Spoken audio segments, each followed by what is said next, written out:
You're watching ABC10 Plus This Week. I'm Alex Bell. Thank you so much for joining us for ABC10 This Week. A community is grieving after a deadly attack in Modesto claimed the lives of 2 women and a 2-week-old baby. Now, heartbroken family members are speaking out as they search for answers. And then in our dollars and cents, a warning for young adults and their families. Experts say that minimum credit card payments could be keeping Gen Z cardholders stuck in a cycle of debt. What you need to know to avoid a costly financial trap. And then later we do hit the back roads. John Bartel taking us to Lake County, where a community is turning the scars of a devastating wildfire into a work of art and signs of hope. Well, 3 people are dead, including an infant. It comes after a stabbing in Modesto that forced an elementary school to go on lockdown. Modesto police say the suspect was found hiding inside a nearby home hours later. This all started just after 9 this morning. Police responded to a disturbance on Monterey Avenue.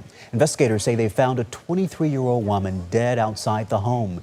Then they found a 54-year-old woman and an infant. Both had apparent stab wounds. This all happened right across the street from Orville Wright Elementary School. Students and staff were moved to La Loma Junior High School while a search for a suspect was underway. It's a scary thing, you know, because our kids go to the school and for them to go on lockdown and, you know, it kind of alarmed us and wanted to grab our kids out of school and, you know, bring them home so that way we know firsthand that they're safe. It's very unfortunate, very sad, you know, especially for our kids here in the neighborhood. You know, it's sad to see and sad to hear. Tonight, the family has identified the 3 victims, including the newborn baby, who they say was just 2 weeks old. ABC 10's Garshpal Sangha is live in South Modesto after speaking with the victim's family. A devastating situation, Garshpal. What are you learning to know? Yeah, Chris and Laura, that scene just wrapped up here about 5 minutes ago. I'm standing right next to the school, but as you mentioned about that family, grief is just starting for them as they lost 3 generations of family here in the deadly stabbing. Crime tape and police lights litter across Monterey Avenue in South Modesto. A bad dream the Nunez family wishes they can wake up from. Maria Nunez shows ABC 10 a photo of baby Mateo, who she says was one of 3 people killed in the deadly stabbing. She says he was just 2 weeks old. Well, we are going through a huge tragedy, pain. My sister and my niece and her baby Mateo, 2 weeks old, unfortunately were victims. Their lives were taken away. It's very sad what we are going through as a family. Modesto police say officers first responded to a reported disturbance just after 9:20 Thursday morning. They found 3 victims, and also a child at least 3 years old was found inside the home and survived. This is a tragedy within the community, something that we as a community, the family members, are all going to have to get behind and investigate and put forth our best effort to find out what really occurred, how this occurred, and why. Police later identified the suspect as 28-year-old Joaquin Escado, who investigators say shared a child with one of the victims. Officers say he was found hiding inside a nearby home and taken into custody without incident. This is a tragedy, and there's words cannot express how terrible this incident is. For the family, even talking about what happened is painful, but they're determined to overcome the tragedy while honoring the lost souls. It's not easy to be in front of a camera and explain that happened. But unfortunately, when things happen, we have to do it. Again, whatever your will is to support us, to help us for their funeral service, we will be thankful from the bottom of our hearts. And police did tell us that they believe this was an isolated incident, that there's no ongoing threat to the public. Now, for that family, they're trying to get in touch with that surviving child. They're saying they're trying to, but obviously with the investigation, that's sort of tied up. But they're hoping they can get in touch with that child soon. But the family is raising funds for the funeral costs for the 3 generations that were killed here in this deadly stabbing. If you want to support, you can click on this story on ABC10.com. Reporting live in South Modesto, Garshpal Sangha, ABC 10. Just a heartbreaking story. Our thoughts are certainly with that family during this very difficult time. Garshpal, thank you. We start tonight with an ABC10 exclusive. The father of a family in Roseville is speaking out, or rather, the family of a father in Roseville is speaking out tonight about his death. Police say another Roseville man is now behind bars, accused of killing his trucking partner and leaving his body on the side of the road. ABC10's Roxanne Elias spoke to that victim's family. She's live in the studio tonight. And Roxanne, I know this is just a heartbreaking time for that family. It is, Chris, and the family says they are absolutely devastated. They say that this father and a grandfather, he was a hardworking man and always provided for his family. His wife says they were expecting him to come home to celebrate his birthday today, but instead now they're preparing for his funeral. Tonight, the family of Alexander Khudyanov is mourning the loss of the father of two and grandfather. His wife and a family friend spoke with us at their Roseville home, but asked us not to show their faces because the pain is still so overwhelming. It's such a shame that it all happened, this tragedy. 2 days, his father dies on his birthday. Today his birthday. Today's his birthday. He would have been 54 today. Pennsylvania police say Alexander Khudyanov's body was found along a Dauphin County roadway Saturday. Authorities say 25-year-old Ilya Romanchenko of Roseville was arrested in Miami early the next morning after flying there from Pennsylvania. Police say Romanchenko is accused of stabbing his truck driving partner and leaving his body on the side of the road. Police said both men worked for New Route Inc. Khudyanov's wife, Natalia, says her husband had ongoing issues with his partner and the company was aware. It was their last trip. He said he couldn't do it anymore with this crazy person, and they were driving back. That was going to be it, and he took it out on him for that reason. He knew that he complained on him. We reached out to the company. Someone answered the phone but declined to comment. Khudyanov's family is now left grieving what police say happened in his final moments. Investigators say he was found face down with multiple stab wounds and severe head trauma. What's the hardest and tortures them, their thoughts, is what he went through, the father, at the end, and just how gruesome it was. It's hard to believe. The son, Mark, can't sleep at night. He has nightmares and just stops sleeping. Court documents show Romanchenko is awaiting extradition to Pennsylvania, where he faces homicide and other charges. The family is asking anyone with information to contact authorities, and they say an online GoFundMe account has been set up to cover funeral expenses and to support his son. Chris. Okay, Roxanne, thank you. The Sacramento region wants a permanent Major League Baseball team, and today leaders unveiled their strong pitch, a 50-acre stadium site, and nearly $2 billion in private and public investment. ABC10's Becca Hobegger has the details. Behind me is Sutter Health Park, home of the River Cats and temporary home of the A's until they move to Las Vegas in 2028. But just a few steps this way are some of the dozens of acres of vacant land ready for development. It's here West Sacramento leaders envision a Major League Baseball park surrounded by new housing, shops, restaurants, and entertainment. And who's ready to swing for the fences? Excitement crackled through the air Thursday morning as local elected and economic leaders gathered at Drake's The Barn in West Sacramento's Bridge District to announce the Sacramento pitch. Sacramento is MLB ready. They unveiled this rendering of plans for a new Major League ballpark surrounded by housing and retail, all in the same general area as the current minor league park. We've secured a 50-acre parcel just behind you. The site is fully zoned and entitled and ready to go. The path to expansion is backed by some $1.8 billion in public and private investment commitments, including support from, among other regional partners, the Shingle Springs Band of Miwok Indians. This is a transformative day for the whole region, not just for my tribal community, but for Sacramento region. And the United Auburn Indian community. It brings opportunity to the community, it brings economic development, it brings jobs. Around $1 billion are coming from the city of West Sacramento in the form of tax increment financing, existing hotel taxes, and other sources. Mayor Martha Guerrero says money will not be paid up front or come from the general fund. And over 40 years, the development is expected to bring in $1.77 billion in new tax revenue. Revenue that is going to be generated from here is not just going to be reinvested back in the Beach District. We see the revenue is going to be larger to go back into our schools, to the county, and to our entire city. Legendary MLB player and manager Dusty Baker grew up in the region and owns a business in West Sacramento. And it's a big city. It's been a big city for a long time. It's just that sometimes we didn't believe it, and some of the rest of the world didn't believe it. But now we believe it.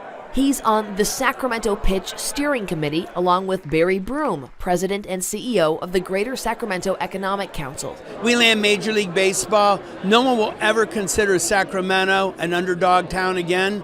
The MLB has not announced expansion plans and hasn't added a team since 1998. But Commissioner Rob Manfred has said he'd like to add 2 teams before retiring in 2029. Cities hoping to land a franchise include Nashville, Salt Lake City, Portland, and now Sacramento. In the meantime, leaders ask people to turn out for A's games, River Cats games, Kings games to show the Sacramento fan base would support an MLB franchise here. In West Sacramento, Becca Habiger, ABC10.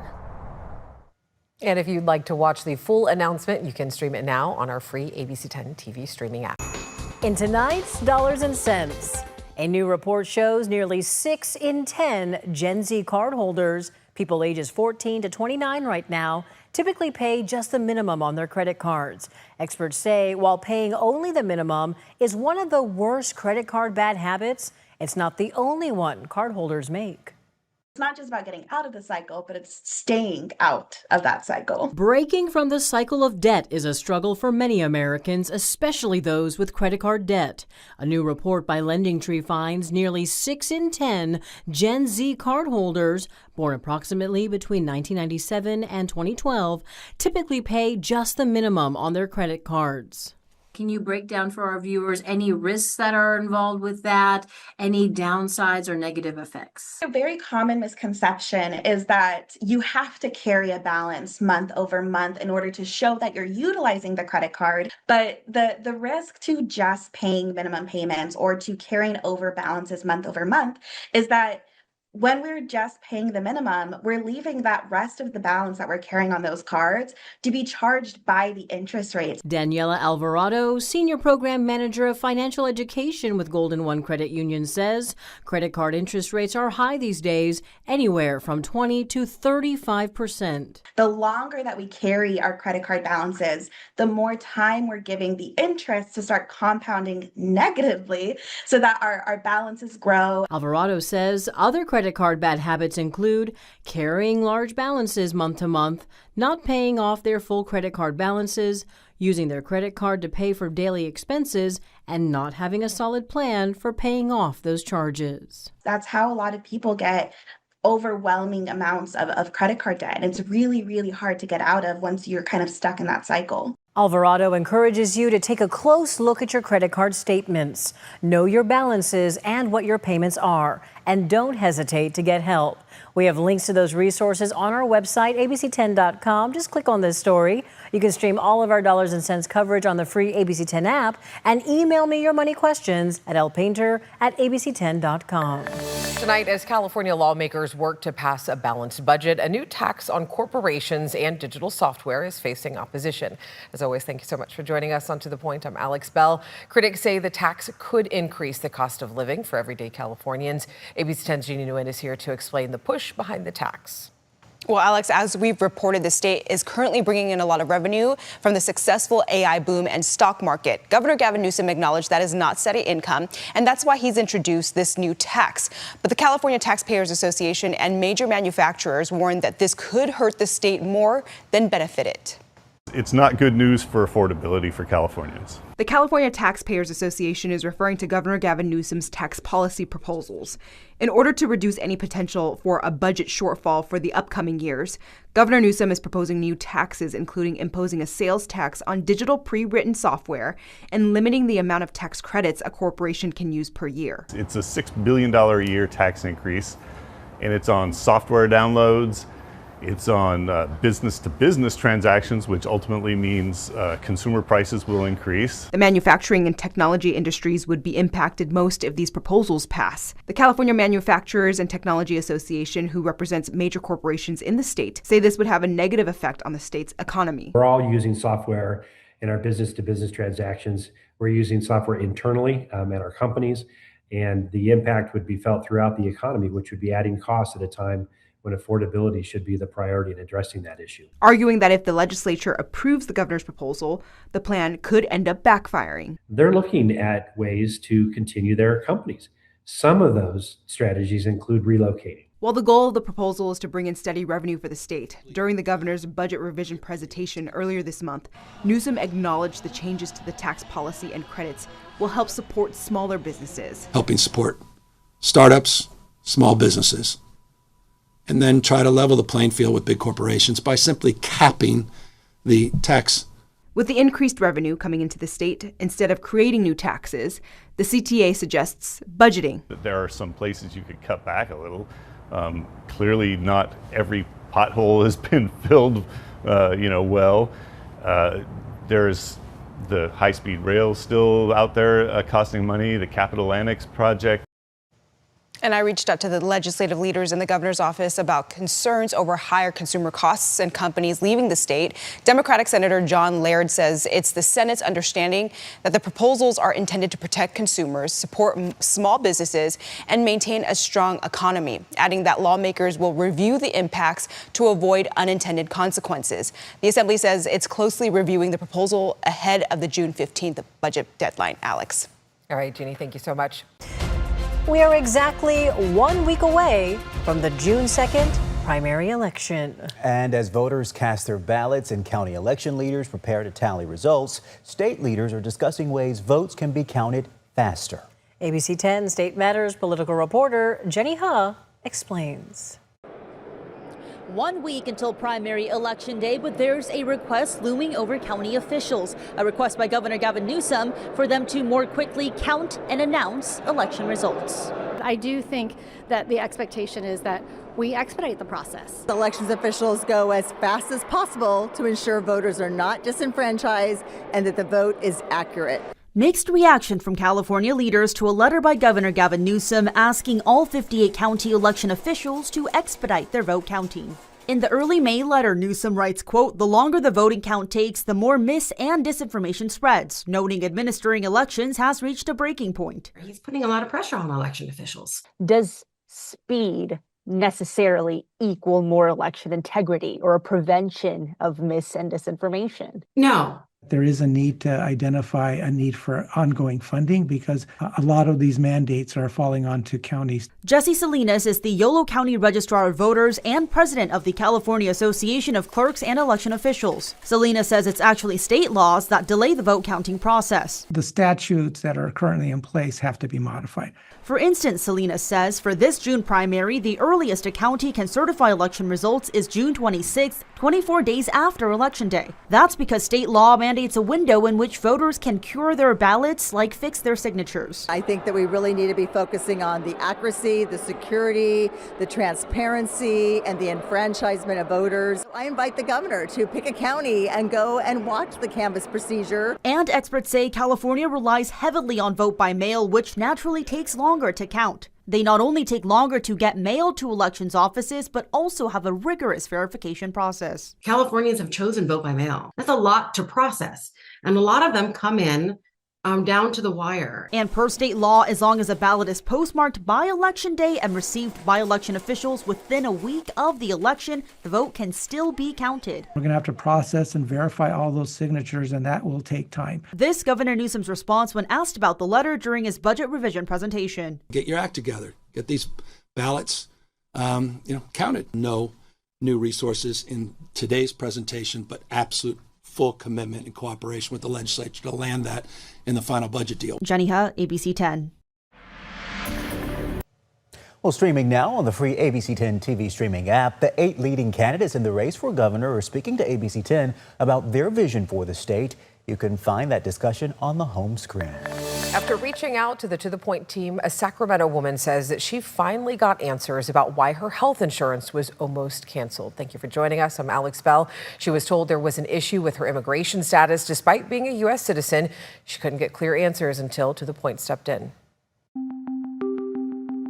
It started with a notice. So I received a letter from Kaiser and Covered California stating that my insurance was terminated. Covered California told Ariel, I do not currently qualify at this time because the information about your immigration status does not match the records that we checked for you. Which she says didn't make sense. I was born in California. For Ariel, the stakes of not having health insurance are high. I have a brain tumor that has to be checked up on, like I just had a hearing test for it. I have thyroid problems like a lot of women my age. That requires daily medication. She says for about a week, she tried calling Covered California and Sacramento County Human Assistance. They send you sort of in an endless loop. They ask you your social security number, all these things, and then they say, we're sorry, a worker's not available to speak to you right now. She says she was left without answers even after waiting hours to try to talk to someone in person. And I'm like, I will be uninsured in a week and a half if I can't get this figured out. And that's when I contacted you. After ABC10 began asking questions, Ariel says her case was escalated and she was connected with an investigator and an ombudsman. She says that's when things finally started moving and her insurance was reinstated.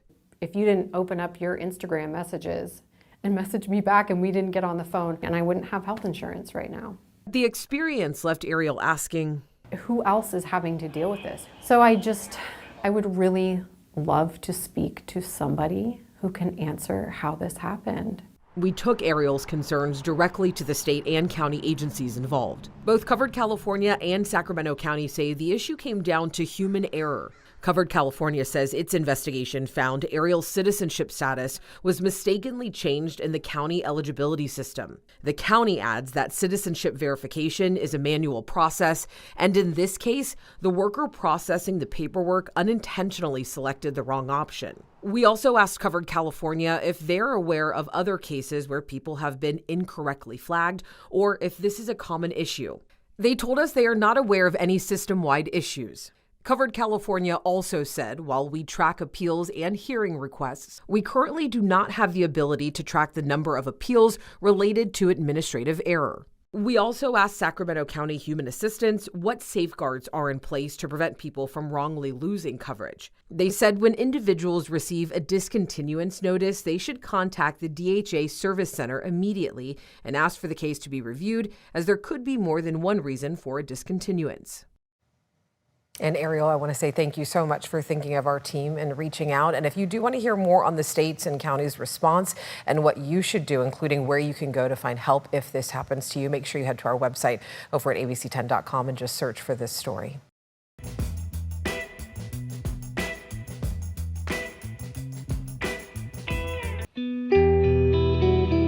In the shadow of Cobb Mountain, nature is still telling the story of one of California's most destructive fires.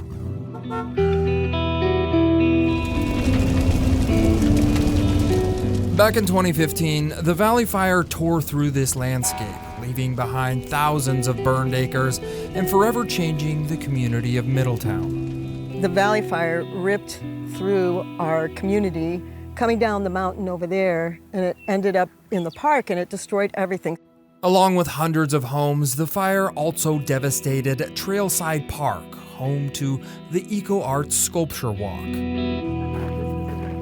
But sometimes, destruction creates room for something new. It's like you're harnessing your creative impulse to heal in the face of destruction. Lisa Kaplan is with the Middletown Arts Center, the group who manages the quarter-mile Eco Arts Walk, which has been a place for environmental artwork since 2004. Basically, it's art and dialogue with nature.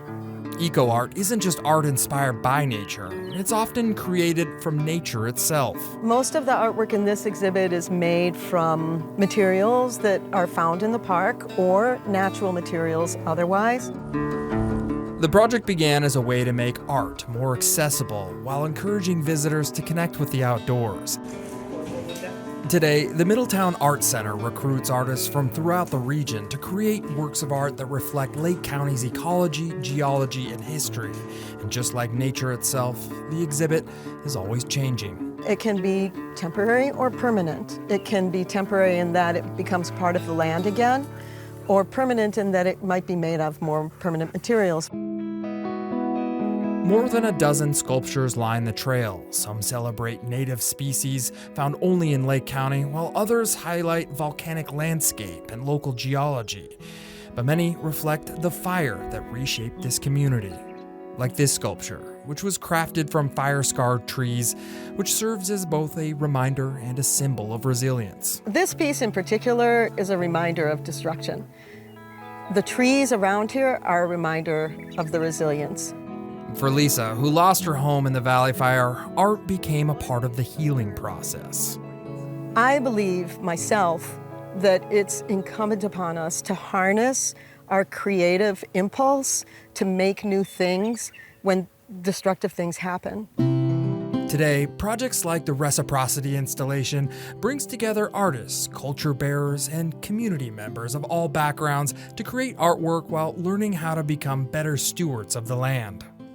Lisa says visitors leave with more than an appreciation of sustainable art. They leave with a deeper understanding of the landscape itself and proof that even after tragedy, growth finds a way.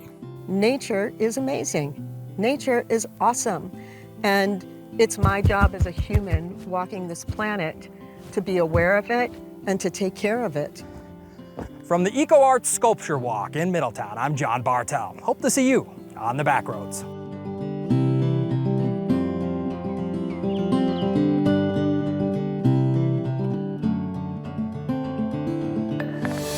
Thank you so much for watching ABC10 This Week. Remember, we are with you 24/7 on our free ABC10 TV streaming app. You can watch local news, weather, and original stories anytime, wherever you stream. I'm Alex Bell. Take care. We'll see you next time. And remember, the ABC10 Weather Impact team is always here for you 24/7. Get the latest conditions anytime with our live 24/7 radar on our free TV streaming app. Just scan the QR code for easy instructions to download the ABC10 app wherever you stream ABC10.